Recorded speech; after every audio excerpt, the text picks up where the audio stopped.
What's up, Action Tribe? AJ here, host and founder of My Seven Chakras, a show where we provide you ancient wisdom, inspiring stories, and action steps that will help you transform your life. So, if you are new to our show, then I want to give you a warm welcome. Now, before we actually start today's amazing episode, I've got a quick announcement for you.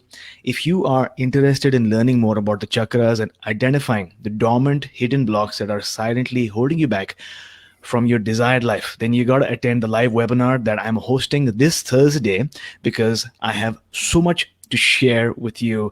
We're going to be discussing about our energy body and look at life through the lens of the chakras. I will show you how small energy blockages can lead to illness and disease and what you can do about it.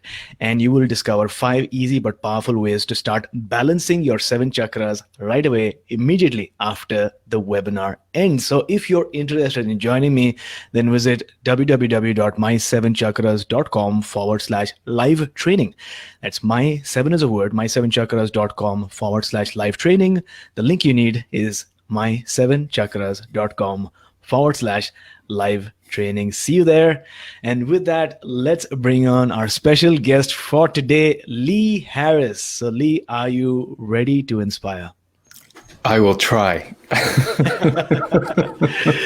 Great. So, Lee is a globally acclaimed energy, intuitive, and transformation guide who offers grounded, practical teachings focused on helping conscious, intuitive, and sensitive people heal, thrive, and live a better life. Leading a vibrant online community, he reaches hundreds of thousands of people every month. His monthly energy update videos, audio recordings, and online courses offer practical guidance for navigating life with clarity, empowerment, and optimism. So thanks a lot for joining me on today's show, Lee. Thank you for having me. It's lovely to be here. Great. So again, like we always begin our show with, we start our show with some inspiration. What is your favorite inspirational quote and how do you apply it in your life? Okay, so my favorite inspirational quote is "Life can be tiring," and it came from my friend Amanda Birchenough. And I remember I was about 23 years old and I was in a state of distress about, overwhelm and tiredness and feeling like depleted with everything I was trying to do. And it's funny, there are so many inspirational quotes I've heard in the world all these years and they're fantastic, but the one that stays with me is "Life can be tiring," because for me, when I get tired or overwhelmed, that was always a distress point for me.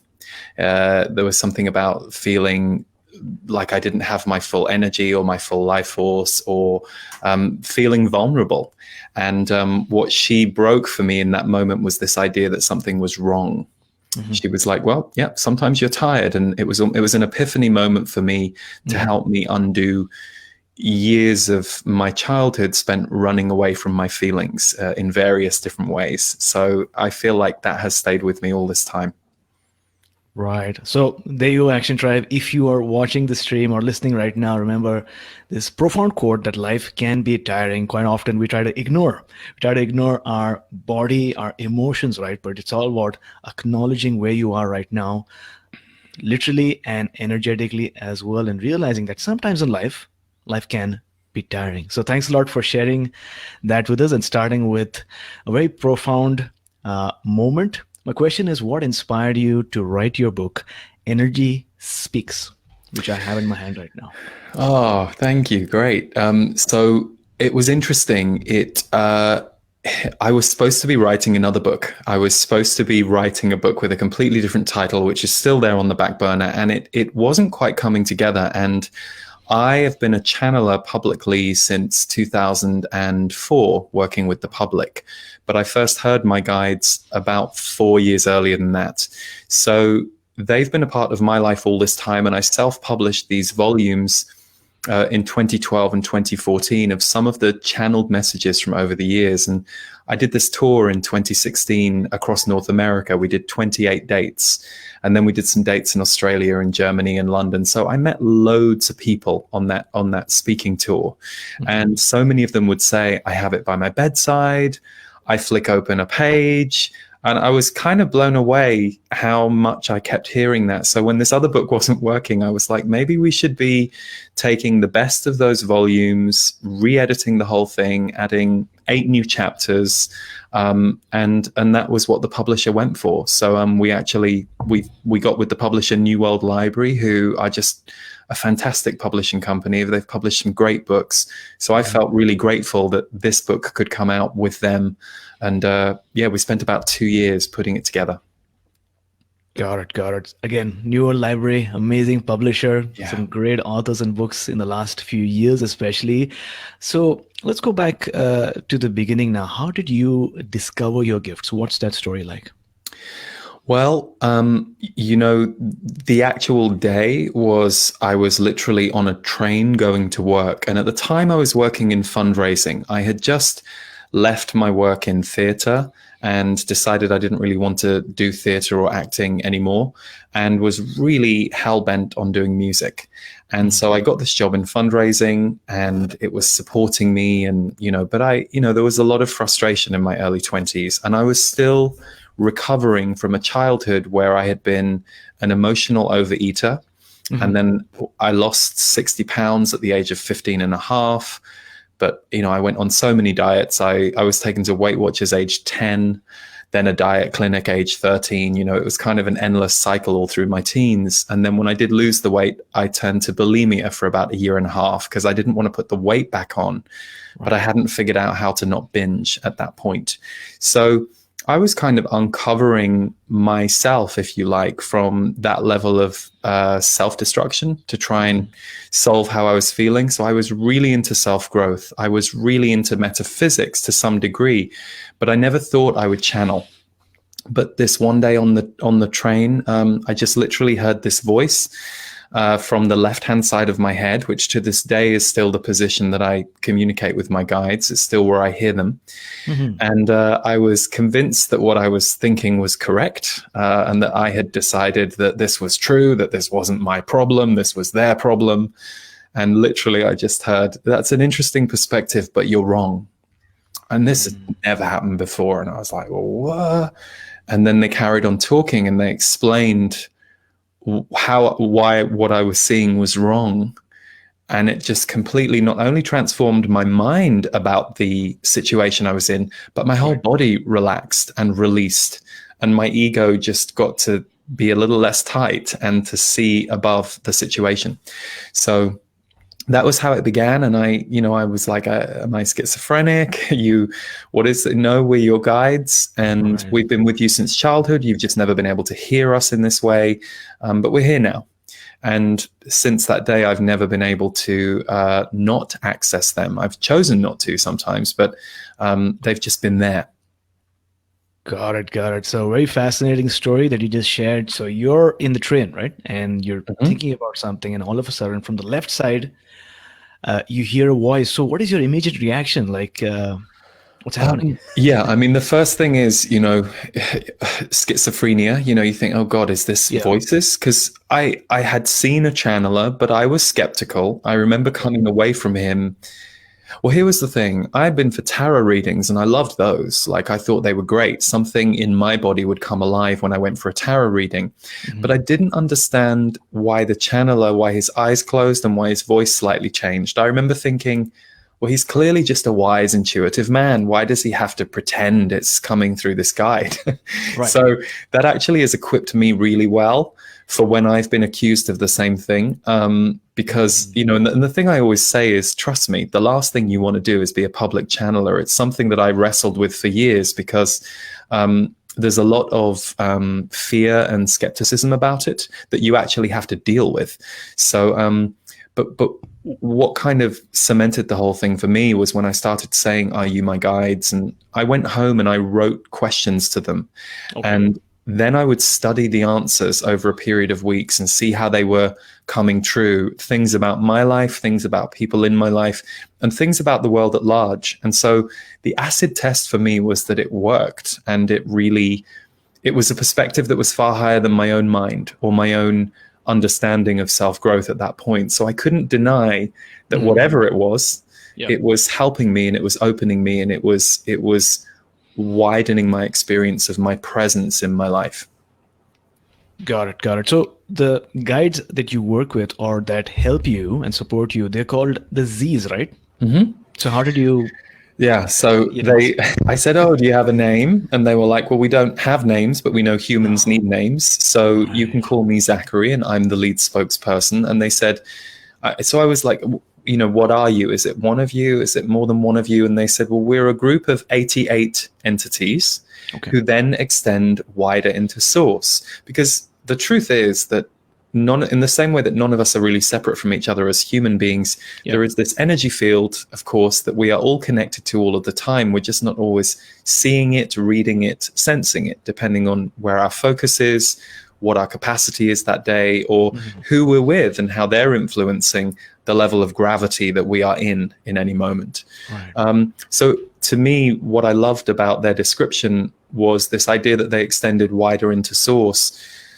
So do we all. So they said, think of us as a consciousness library, and some of us have been incarnate on the planet before. Some of us are from the angelic realm. Some of us have never been on Earth.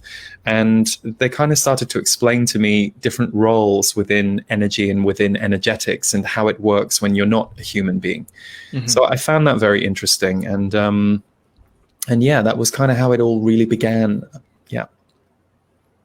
Got it. So Lee, how do they communicate with you? Like on an ongoing basis, once every week? How do you have to reach out to them or?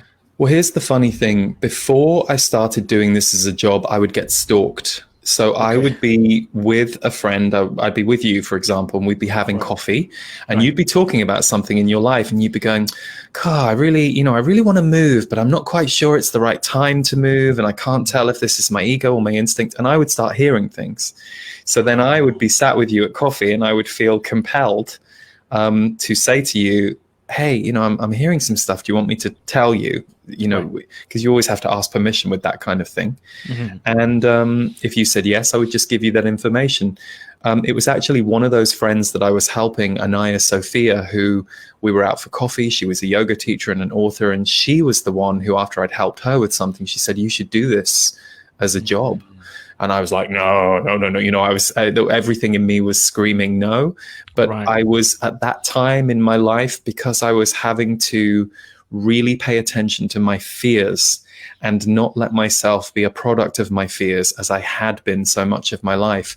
I said yes just to push myself, really not thinking anyone would come. And then I did 60 readings in 60 days, and the rest was kind of history.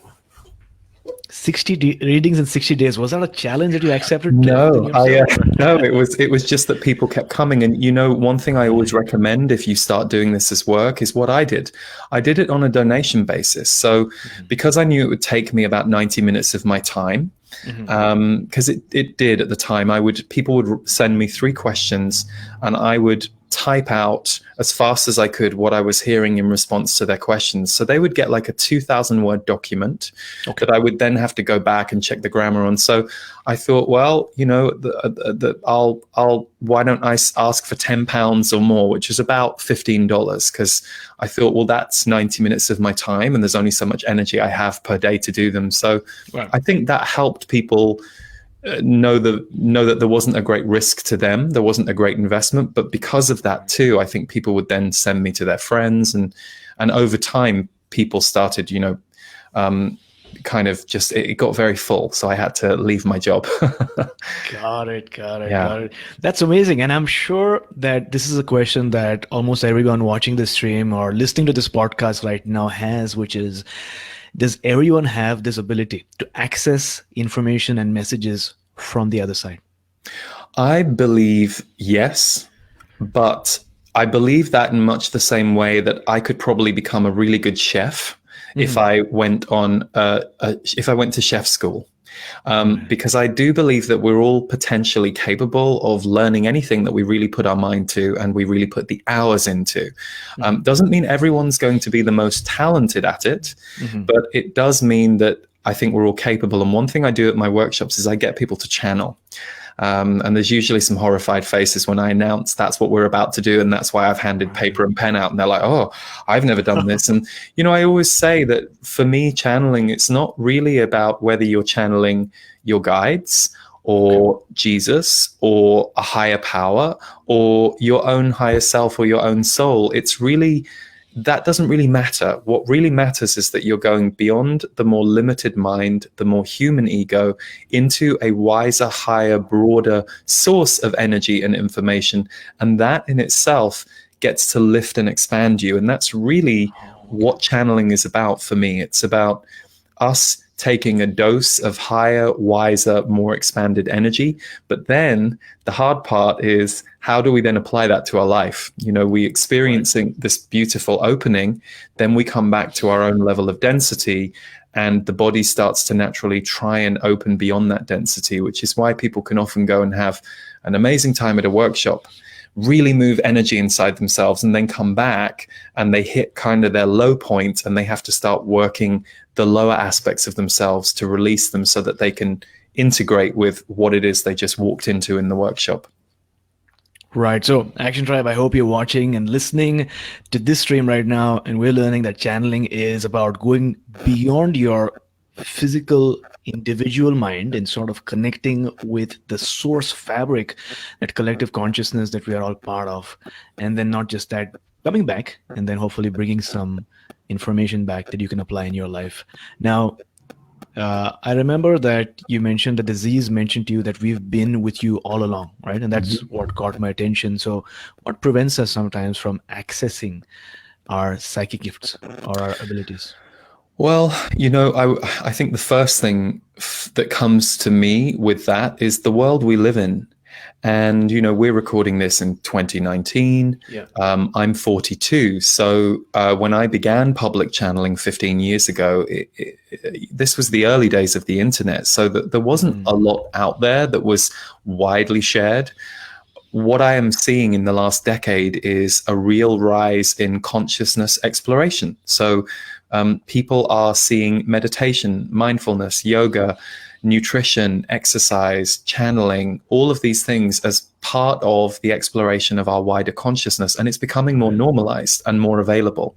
So for me, I think what can stop it is fear or taboo. You know, it's not that long ago that religion decided that supposed witches should be burned. And we also know from history that that was also just a good excuse to get rid of a load of intuitive women, or women who were interfering with what those that were in control of the village wanted to do. So I think there is naturally a fear of our intuitive connection to life that has been instilled by those who would rather we didn't connect to the fact that we're all intuitive beings. So for some people, it will show up as channeling. For other people, it might just be that feeling you get in your stomach.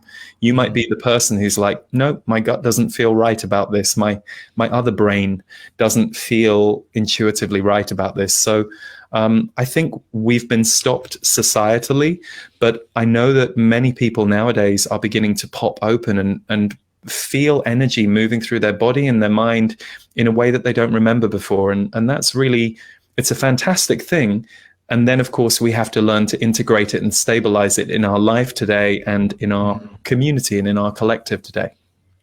Right. I love that. So it's all about not just listening to the thoughts in your mind, which sometimes can run rampant, but it's also about listening to the sensations and the feelings that you have all across your body, in your stomach, maybe in your heart, in your shoulders. So yeah, and I don't know about you, but for me, whenever my thoughts are rampant, I know that my emotions are rampant. It's like something is triggering me, and instead of me being able to feel it or notice it in the body, I have taken that energy up to the mind, and my mind's going, da, da, da, da, da, which is exactly the state that I was in the day that the Z's started talking to me. And that was how I was able to notice the difference. I was like, whoa, that voice seems really calm and really steady, not like these other voices I've got over here in my head that are telling me stories about why I'm failing with my plans, or, you know, maybe life isn't going to be okay. You know, whatever it was I was sifting through that day.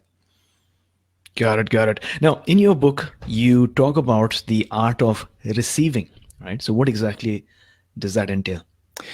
I found this so interesting. So it was back in Berlin in 2010 when I did a workshop all about abundance. And as was the case back then, my workshops were very channeled back then. So I would do quite a lot of channeling over the weekend. These days, not so much. I mean, I bring some of it in, but what I remember being so struck by was this whole long channel about receiving. Okay. And I'd never really thought of it in this way, but I'll give you an example as to really what that chapter is alluding to. So let's say you and I are out for coffee, mm-hmm. and we order a coffee and a snack each. And I say, hey, I'm going to pay for this. I'll get this. Now you might go, oh, okay, great, thanks. Or you might go, oh, okay, well, then let me get you next time. Or you might say, no, Lee. You might be any of those answers, but let's try a different scenario. We sit down at the table with whoever has paid for the coffee and the snack. Mm-hmm. And I say to you, I've got this great idea. Let's go to Hawaii for a week together. We love hanging out together. Yeah. I'm going to pay for the flight and the hotel and all our food and activities. Let's go. What do you say? Most people aren't going to go, amazing, thanks so much, Lee, that's great. Most people are going to go, oh, you can't pay. No, that's far too expensive. That's going to be $2,000 or, whatever it's, I can't receive that. So I'd never really thought about the issue with receiving. I'd thought about giving a lot, and we all know that giving feels great. Like there's something wonderful about giving your energy, giving a gift, giving a compliment. I mean, and I was definitely much more comfortable in that zone than I was in the receiving zone. So this channel kind of blew my mind at the time. And it was part for me of learning that there is a flow to the universe, and often the universe is trying to give us things, sometimes through nature, sometimes through another person, sometimes through resources that come to us, but that often we block them and we don't even notice we block them because we've got this fear of receiving, this lack of trust of receiving, this lack of trust in the flow of energy. And I think that's because we have very hard walls built around our money system, built around the way that we live, that aren't really intrinsic in our nature, but they are intrinsic in the way we've been trained to interact with our life and as a community. So the art of receiving seeks to just gently detonate some of your your own hard walls against allowing abundance in all forms, whether it's love, whether it's resources, whether it's money, to come to you. Right. Now, on the same line of thought, I guess, and another term that I really loved that you write about in your book is called divine inheritance. So what exactly is divine inheritance? Well, this is very similar. So it's the same principle. They say the universe is a little like an ATM, and you are all making deposits all of the time through your love, through how you gift people, what you do. They say, but you hesitate to make withdrawals. You can be a bit more panicky about taking a withdrawal out of the bank of the universe. So divine inheritance is really that, the fact that as human beings with our minds, we have been trained to get very mental about money, belongings, resources, rather than recognizing none of us will take it with us. And 50, 100 years after we're gone, we probably won't even be remembered, let alone, have any hold over things that we had. So they say that your divine inheritance is really, you inherit this timeline that we're on. And you inherit where the collective and where the culture is. And it is a divinely orchestrated thing. So sometimes we get into the minutiae of our struggle with money or abundance. And if we can just open out our perspective and remember that energy is infinite and it's everywhere, and start to unpick some of the ways we are holding that away from ourselves, then the divine inheritance starts to flow through you. Got it. So it's all about learning and finding out ways that we are preventing ourselves from receiving from our spiritual banks, so to speak. I will give you a great example that it shows up in my life. I remember a time in 2006 when I had just started doing this work full time. And I had literally £2 in my bank account, but I had a fridge full of food, and I knew that in 3 days I was going to receive money from PayPal for a reading that someone had put there. So I knew I was fine, but I felt very grateful at that time. Flash forward to now, money is no longer something that is an issue for me in the way that it was in the early days of the work, you know, and I'm so grateful I now get to employ these wonderful creatives who help with the work that we do and we put out into the world. Right. But I have to now learn the lesson of time management and self-management in a completely different way. I could use money as an excuse back in the day. I could go, oh, well, there isn't enough money for the tax bill, so I better work hard this month. Yeah. So now I have to look at that flow and kind of pay attention to this resource, which is myself, because money is not a battle for me anymore or a challenge in the way that it was. So it's interesting how I feel like the universe just keeps shifting you, and you start to see that the things you are either using as excuses or focuses for states of being inside, Right, they can all be moved. And that's why it's a great thing to move from an unabundant state financially to a state where you're like, oh, there's enough. And of course, we never know what tomorrow brings, but it's like, oh, there's enough, because then you find all the parts of your own body that are still running on this idea that there isn't enough, or I've got to work hard, or I've got to. So I feel like the needle's always moving on that one for us. And that to me is part of the divine inheritance. We inherit a divine life with many different forms and flavors and colors they're like puzzles for us to solve in each stage of our life.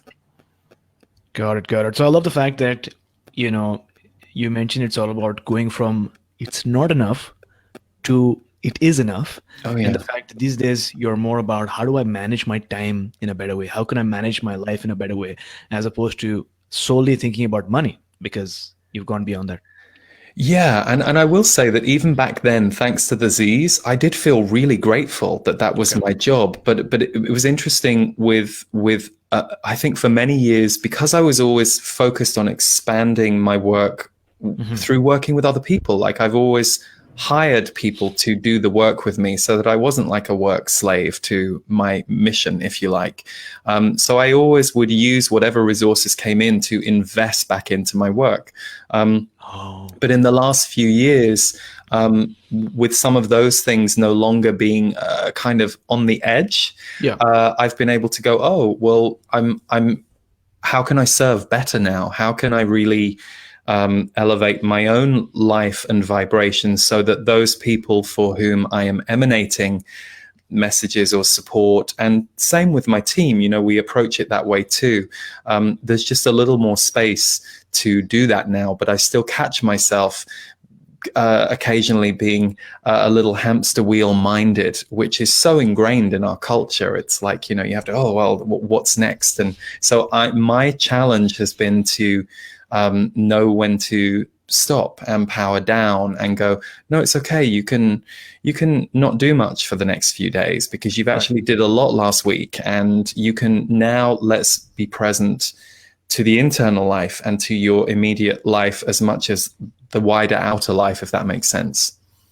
Got it. Now, in one of your readings with the Z, it's written, and I love how they put it. It says, the reason we are so joyous about delivering the art of receiving messages in this channel is that so much of your work has already been done.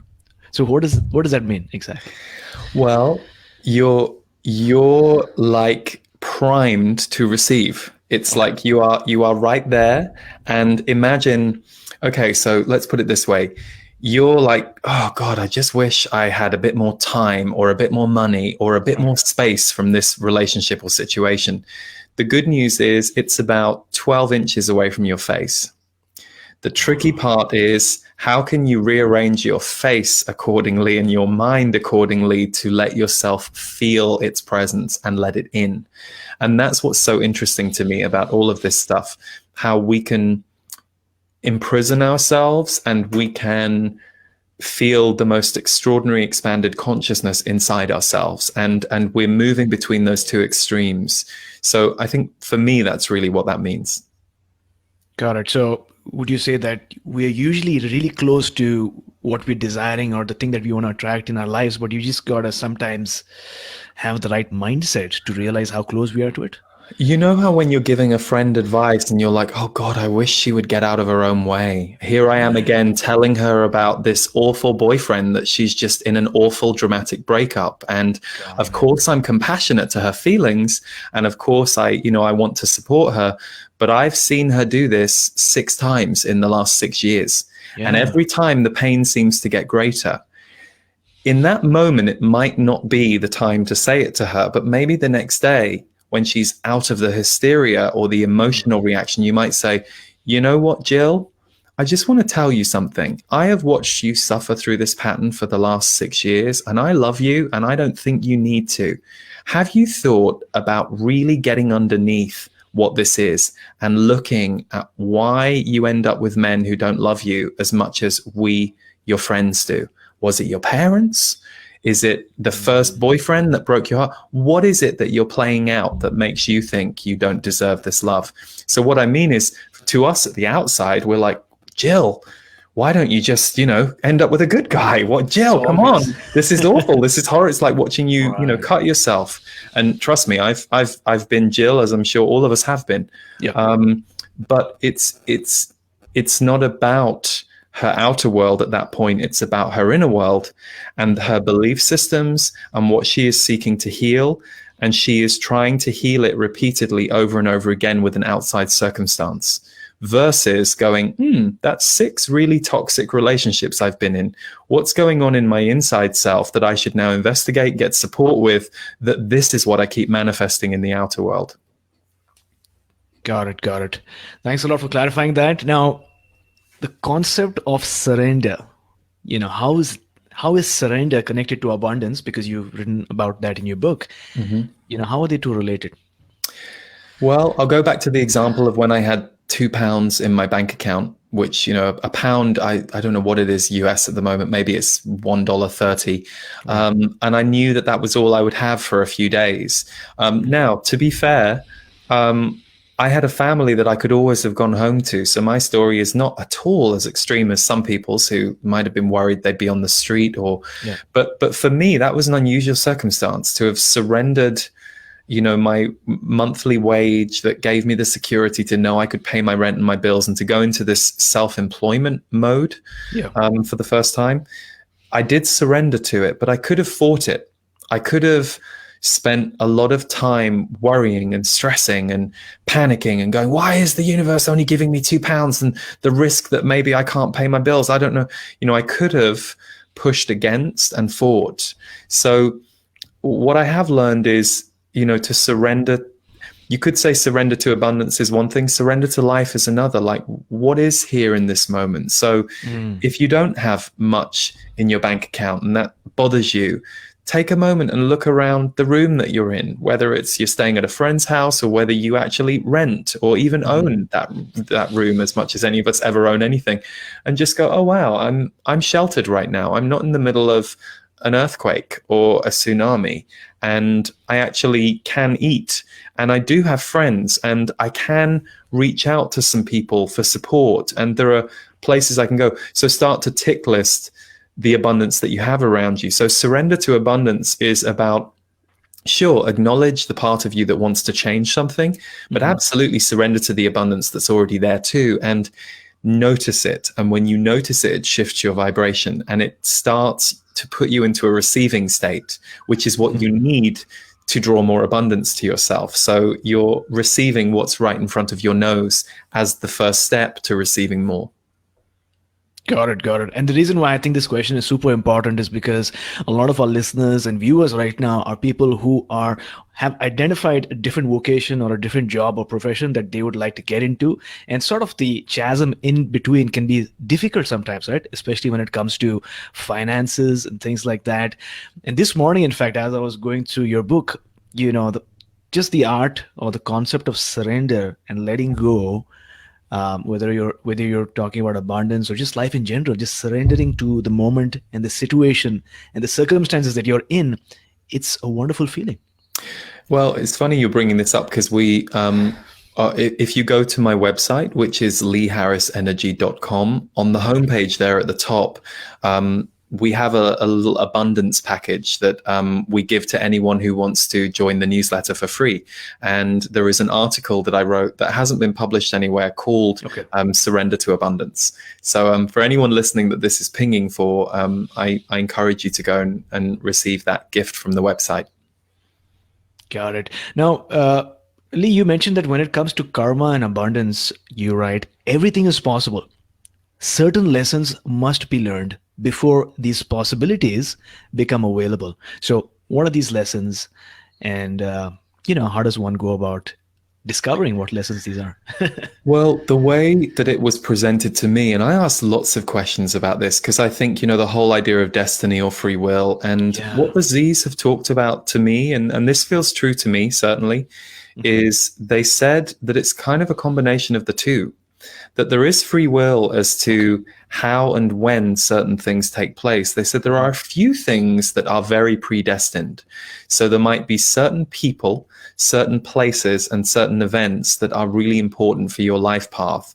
But that it's almost like as you tick off those important healings or those important learnings, you move out of a more karmic cycle. And of course, your whole life isn't karmic, but there are certain karmic lessons. And then you go into a new state of consciousness. It's often what people will refer to as awakened living or enlightenment. It's when you're free of the bonds, you get to start to transmit and experience the transmission of the earth at a free level. So for myself, for example, I know that a relationship with grief has been karmic because there are certain things in my life that have happened to me that have plunged me into really deep grief. And the irony is that the really deep grief propelled me into awakening states. But for someone else, it might be a relationship to anger. For someone else, it might be that they came back to really focus on injustice.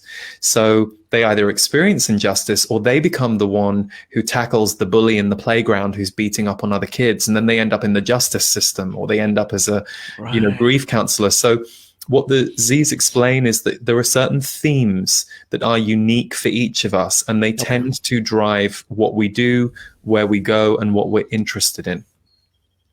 Got it. So does it often happen that once you go through that experience, you've gone through it, you've learned your lesson, and now you're free to go on with your life? It really depends on the person and whether or not you're still enjoying it. So I've met some people who, will... they're like genius musicians from childhood, and they're clearly, a reincarnated musician very early. And then at 35, they go, yeah, I'm done.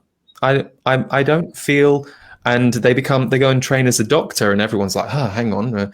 And they're like, well, music is quite mathematical, and there's a certain mathematical knowledge I now want to employ as a doctor.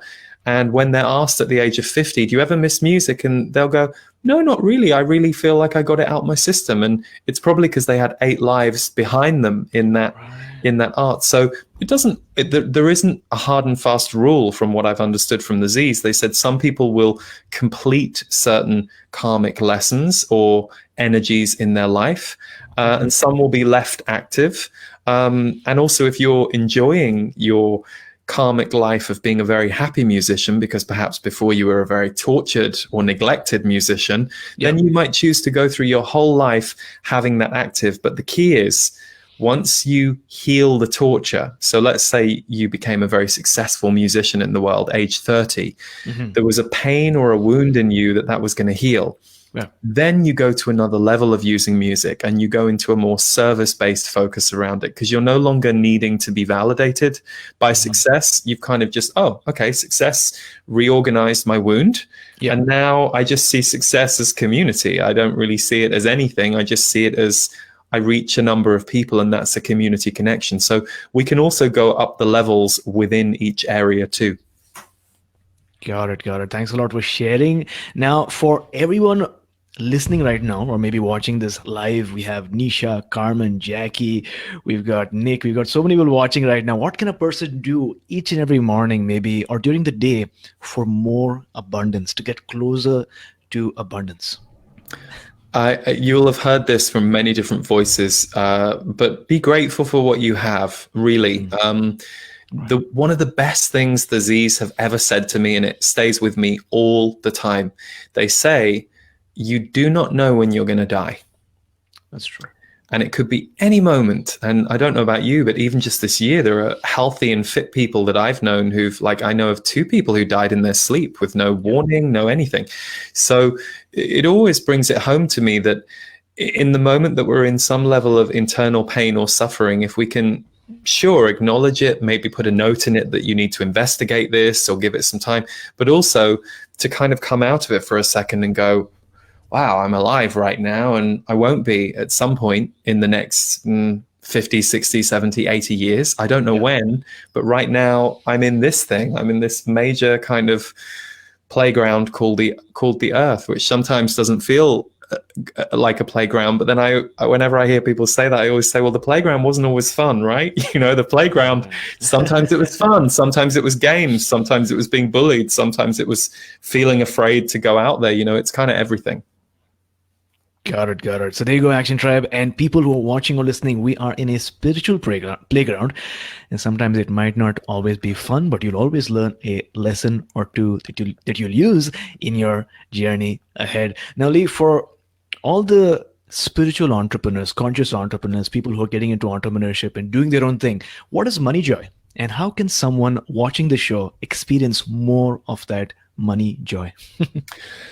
Well, you know, first of all, I love that you focus on this group because it's a group I've been really called to work with in the last 18 months. I really love helping people organize the kind of the building blocks around their work, because I didn't really have much guidance. I had like mentors along the way, and I definitely benefited from people, but there was no, you know, back when I started, there wasn't somebody helping me with the kind of inner work as much as the outer work. And I think what you have to do is I have a program for coaches and for entrepreneurs, and it's called Own Your Value. And in it, there's a whole section on money. And I talk about taking an inventory of your money life so far. So what did your parents teach you about money? How did they react to money? What about the other influential people in your life? If you're with a partner or in a business partnership right now, what is their money vibration? Just first start by noticing all the people you've been influenced by, because that carries weight and that has affected you in some way. So for example, if you know that your partner who you've been with for 10 years is always very like, oh, we're not spending money on this, oh no, then you might have become a bit too much of an optimistic cheerleader about money to try and balance your partner and get your partner to say yes, which might mean you make some irrational decisions because you're trying to pull hard against your partner's pragmatism. So making assessments of kind of what's going on around you with money, but also recognizing money is a really emotional force. One of the things that struck me was when I would be working with people who were going through divorces, I would hear this time and time again. They would often say things along the lines of, I can't believe it. The divorce was so amicable until we started getting to the house and the belongings. And I remember channeling for a woman many years ago who was in that throw. And the Z's said to her, well, where people won't get emotional about their feelings, they will get emotional about their things. And it's like a transference. So I've noticed just for myself when I get knotted around money, and because I had many years where I was literally like, oh God, I hope there's enough money in the company account for the tax bill when it comes around. It's taken me several years to kind of not have that replay in my body, and to kind of be like, oh my God, wow, I've definitely got enough saved, you know, for the tax bill. So I think money joy is a process like anything. You don't get it overnight. And one of the things that I think we aren't encouraged to do enough is take an assessment of our relationship to money and to just put it under the microscope. Many people are like, oh, I don't like looking at my bank accounts. Then you must. And you must understand why you don't like looking at it and make some notes or have someone coach you or get a book or a course, or recognize this is an area that you have some trauma in. And there are many tools and great teachers around money that can help you with that, and just see it as an area that you're going to expand in your life. Make it make it a part of your self-growth, because money is just energy, but it can be a very toxic and emotional energy that we've all grown up in. So clearing your relationship with it is really important. Wonderful. And I'm sure that people watching and listening right now are able to relate and agree that money is an energy. It can either be a lot of fun and growing, as well as toxic, like you mentioned. It's important. Yeah, please go ahead. I want to add one thing, because I love that you just said that. One of the biggest breakthroughs I've had, both myself, but also with other people, when I'm encouraging them to allow more abundance into their lives. Mm-hmm. Some people have a really hard time receiving that, or they're worried about how their family will react, or, well, I can't be the only one in my family that doesn't have money problems. And what I always say is, think of what you will do with it and who you will give it to, because when we're coming from a true place, we're naturally benevolent.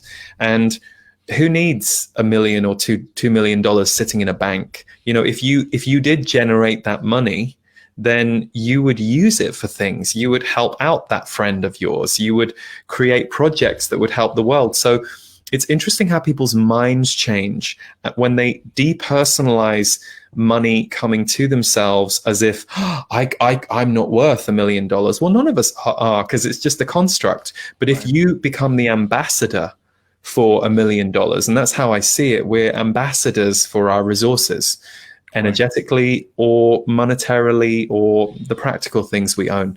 That helps a lot of people to recognize that.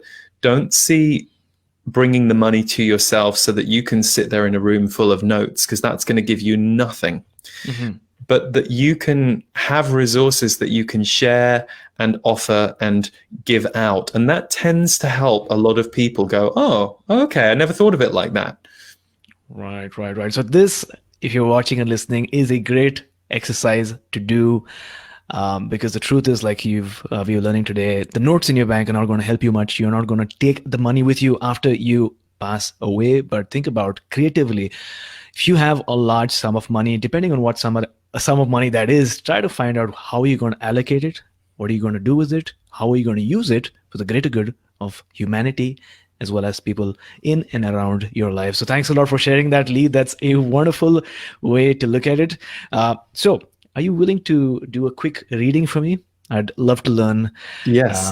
If there's any message from the other side, or if there's somebody who wants to, pass on some message from you or communicate with me. Okay. So first of all, I love your accent, by the way. And thank you. And the reason I bring that up is it feels to me that you really are an ambassador for your people, actually. And that there are some really strong cultural imprints that you are both benefiting from and challenged by. And so this can be a tricky thing for you sometimes, because you can go between the extremes. It's what allows you to take a wider view and to be a good cheerleader for others, because you're really good when someone's in a tight place at going, you know what, try and see it this way too. And they'll go, oh yeah, but for you, it's going to be really joyous for you to surrender even more into recognizing you're also allowed to create things for yourself.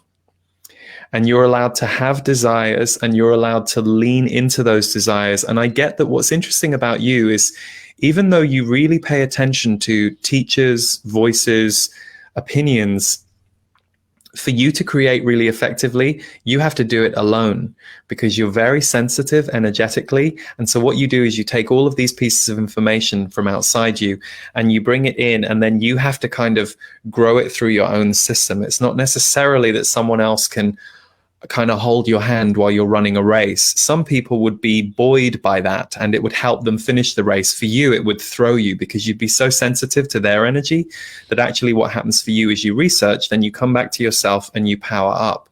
One of the things that comes to me with you is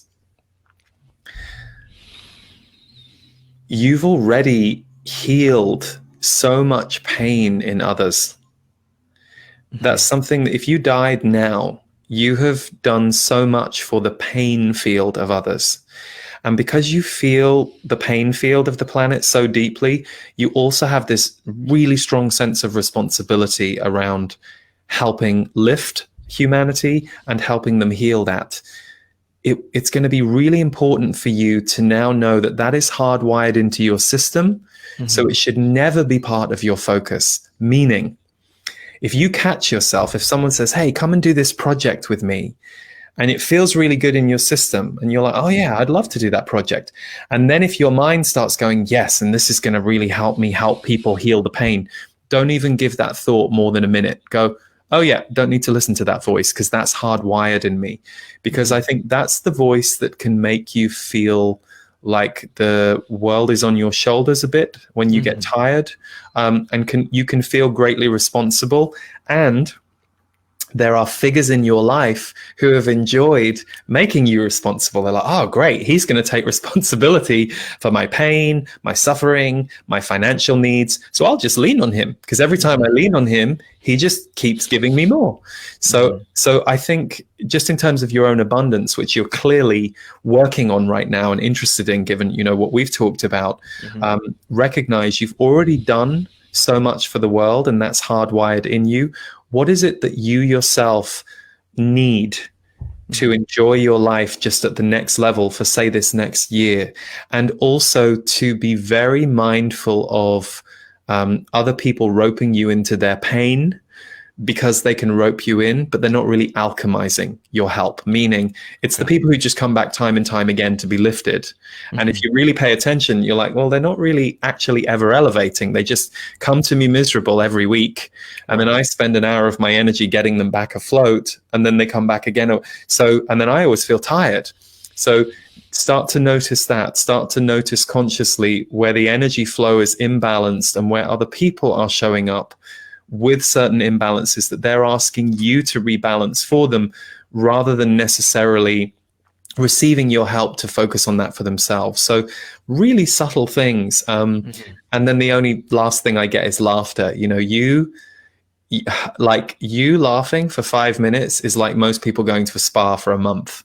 So if you just make sure that laughter happens in your life, because you do have a really deep connection to joy and laughter, and sometimes that's irreverence. It looks many different ways with you, but that actually laughter is medicine for your body, because it really relaxes your nervous system and it opens your channels. So if you feel things have been very serious for too long, or you've been around serious people for too long, you have to make sure that something is inviting you to laugh, because that really for you is medicine. Got it. Thanks a lot so much, Lee, for this wonderful reading. I'm definitely going to take in and apply some of the messages and recommendations that you've shared with me today. Now, for people who are watching this show right now, what is that one quick and small action step that you'd like to recommend that they try out? Well, you know, it comes from my husband, Stephen, and he's he's someone who has said this many times to me in life, and it's something he really lives by, and it's one step at a time. You know, one moment at a time, one day at a time. And, you know, obviously in marriage or in any kind of partnership, you help each other out. You know, you have your grace moments, and then you have your moments where you're a bit more contracted, and there's someone there, or a friend or a sibling, who can just kind of help you open out again. And for me, you know, one step at a time, one moment at a time, one day at a time, it helps bring it back to the present if things get very big, either in your psyche, in your life, basically a remedy for overwhelm. And that, to me, that action step of what's the one action, one small thing you can do today towards your bigger goal, and to recognize that that's how we build big goals. We can't just get lost in the architecture of a big goal. We also have to go, okay, well, I'm willing to go and get the first brick and brush it off and get the cement and stick it in the ground and dig a hole. You know, there's the visionary self, and then there's the practical implementational self. And I always find that when I get a bit lost or a little overwhelmed by life, I try and bring it back to a really small focus, and then I find that I get my flow back.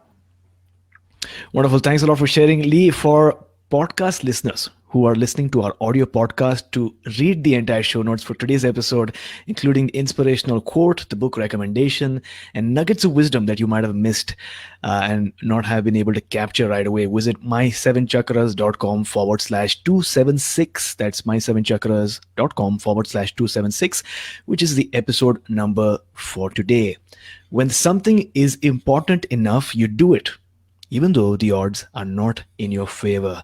Action Tribe, whenever you want to make a change in your life, whenever you want to do something new, whenever you want to achieve something big, there are many counter forces that try to place obstacles and challenges in front of you. And in most cases, these issues seem to come out of nowhere, right? When least expected. And when something like this happens, remember that this is because you're shaking things up and you're building the momentum needed for a big change. This is just part of life. And sometimes the odds aren't stacked in your favor. But just like Elon Musk reminded us, when something is important enough, you do it, even though the odds are not in your favor. So, Lee, talk to us about one major life lesson that you have gone through, one major life challenge, sorry, that you had to go through in your life. What were you going through? And then how did you overcome it? This question, there were so many things that hit me. But the thing that hits me the most in this moment is staying in painful relationships too long, both on a personal level with romantic or friendship relationships, and in business too, because part of me always thought that it could have a breakthrough, or I was seeing, it's something I talk about in a course I have called Empaths, Narcissists. Seeing the highest potential either in the person or in the possibility of our relationship, and not paying attention to what was right in front of my nose.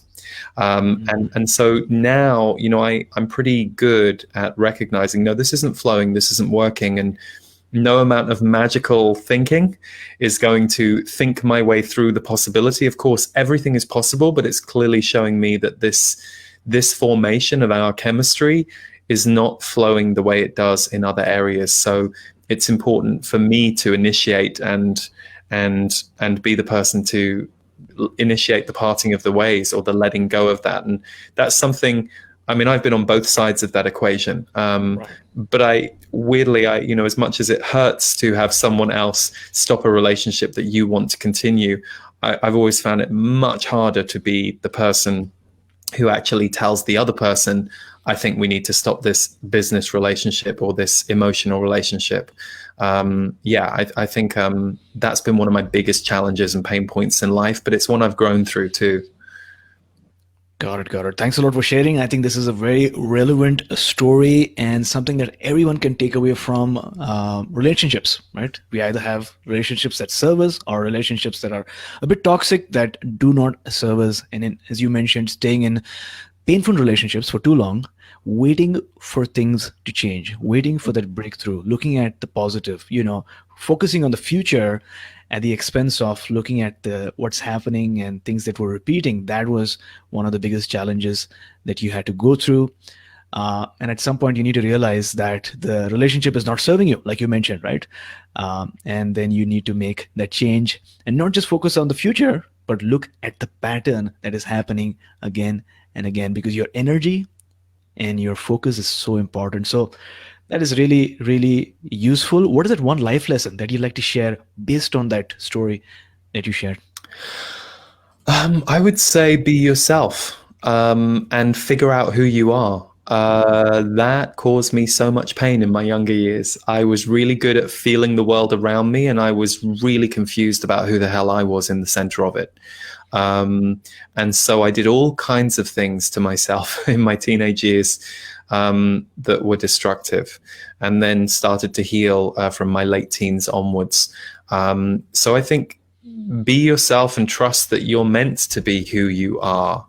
And yeah, it doesn't mean that there isn't room for improvement for all of us. There might be a better way that we can learn to communicate things. We might be a slightly more uplifting person 3 years from now than we are right now. And all of that's okay. But it all starts with the core of who you are, and that we're all a jigsaw piece for each other at this time, that we're all alive together, and to trust that. Wow, I think that's really powerful. Self awareness, understanding the qualities that you have, strengths, and certain maybe weaknesses that you have that you need to work on, or maybe certain energetic blocks that you need to sort of clear. This is so useful. Thanks a lot for sharing, Lee. Action Tribe, I hope you're enjoying today's session as much as I am. Today's episode was all about energy, intuition, and the power of your thought. And based on the conversation that I'm having these days, I'm realizing more and more that energy is all there is. Everything around you and within you is all energy. And because of this reality, there are certain techniques, certain principles, exercises that we're learning today, and visualizations that you can do to shift that energy, whether you want to change your thoughts, your emotions, your physical body, or your energetic body.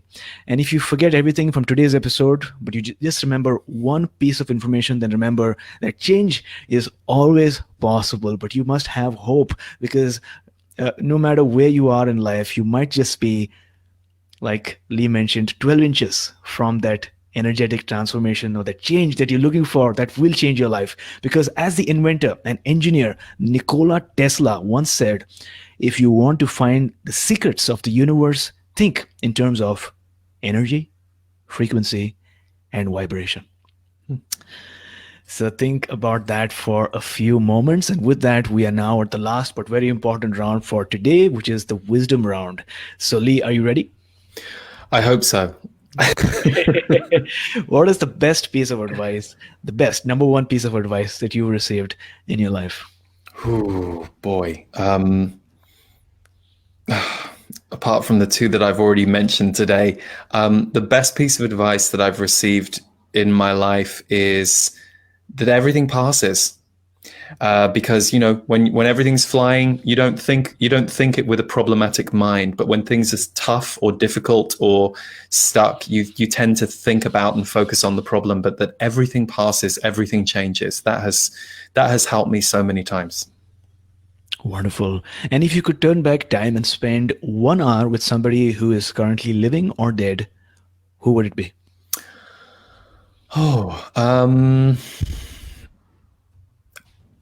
Queen Victoria is the first person that comes to me, because I have a feeling she wasn't very happy, and I'd really like to understand. What her life was like. Got it. And what is that one thing that you do in the morning or in the evening before you go to sleep that has improved the quality of your life? Very practical things. I drink the juice of one lemon in hot water or hot warm water every morning before anything else goes into my body. And at the end of the day, the last thing I put in my body is a magnesium solution in water. Okay. So yeah, for me, like the higher states of consciousness are easily accessible. So focusing on the practical and my body is kind of like that's something that has really that feels really good to do at the beginning of the end of the day. Love that. By the way, apple cider vinegar and some honey is my jam. Nice, nice. So, if you could recommend one book for our listeners, what would it be? It's still the book that blew my mind when I was 20 years old, and I gifted it to 5 friends at the time, and it's 22 years ago. And it's a book that I see at the top of charts on Amazon all the time now, which thrills me. And it's The 4 Agreements by Don Miguel Ruiz. I just think there is a timeless simplicity and elegance and goodness to that book. So clearly channeled through him. And I love that it's become a classic, because I first got it months after it came out when no one had heard of it. So I think it's very apt that it's out there. So there you go, Action Tribe, the 4 agreements. If you'd like to receive this book for free, then know that audible.com is offering Action Tribe one free audiobook download with a free 30-day trial so that you can check out their amazing service and the books that they have. Listening is the new reading, and I definitely love listening to my Audible books that I have in my phone. And the beauty is that you can have so many different books instead of the physical books. You can have them on your phone, and usually the listener, the author or somebody else is reading the book for you. Isn't that amazing? So to get your own free audiobook, go to mysevenchakras.com/free book. That's mysevenchakras.com/free book. And start listening to the four agreements. So, Lee, thank you so much for joining us today. It was a real honor to connect and to chat with you. Before you go, tell us one thing that you're grateful right now for and how we can find you online. Right now, I'm grateful for peace. It has been a really busy few weeks with the release of the book, and in about the last day or two, things got much more peaceful. And so I am so enjoying the softness and the space that I've been able to have a bit more of the last 2 or 3 days. Yeah. Oh, and my book. So if you go to my website, leeharrisenergy.com, the homepage, you'll find the gift abundance package right there. You'll see the book at the top and all the different places you can get it online or at Barnes and Noble or places like that. And I have a free monthly video that comes out every month on YouTube and on my website, and it's called an energy update. And it's really just giving you a bit of a reading of what's going on energetically on the planet. And they're always available on my homepage. Or if you sign up for my newsletter and get the abundance package, you'll receive an email every time there's a new one. Got it. Got it. Thanks a lot for sharing. I'm so glad that you have some peace and some me time for you right now, because from what I heard, promoting your book can be intensely difficult and a burden on your energy, right? Because you're traveling a lot, speaking a lot, connecting with so many people that it can drain your energy. But I'm glad that that is for the time being over. Again, Action Tribe, to get the book that we spoke about today, we obviously didn't get a lot of time to go into all the different stuff that is explained and written about in this amazing book. Make sure that you go to mysevenchakras.com/276 book, mysevenchakras.com/276 book. You'll see the page, learn more about it, and grab your copy. So, Lee, thank you so much for coming on our show, talking to us about energy, spirit, abundance, receiving, and so many amazing topics, and taking us one step closer to a human revolution. Thank you. It was my honor to be with you. So thank you to you and to all your listeners.